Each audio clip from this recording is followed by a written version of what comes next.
முதலமைச்சரை அவமதித்தாரா KN நேரு?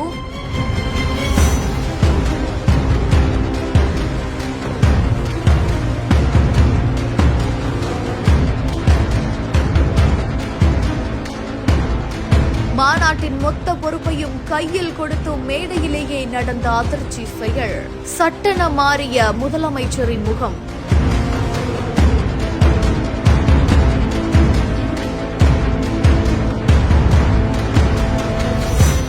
நேத்து திருச்சியில திமுகவோட மாநாடு ரொம்பவே பிரம்மாண்டமா நடந்துச்சு. இந்த நிலையில தான் இந்த ஒரு மாநாட்டோட மொத்த பொறுப்பையுமே KN நேரு தலைமை தாங்கி நடத்திட்டு வந்த நிலையில மேடையில அங்க இருக்கக்கூடிய அமைச்சர்களுக்கு பொன்னாடை போர்த்திட்டு வந்த நிலையில துணை முதலமைச்சரான உதயநிதி ஸ்டாலின் தானும் எழுந்து நின்னுருக்காரு.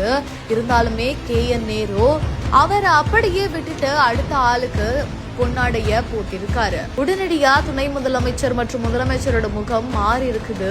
இது குறித்தான வீடியோ காட்சிகள் இப்போ இணையதளங்கள்ல வெளியாகி ஸ்டேஜ்லயே ஏன் இவர் இப்படி பண்ணார் அப்படின்ற மாதிரியா கேள்விகளை எழுப்பிட்டு வருது.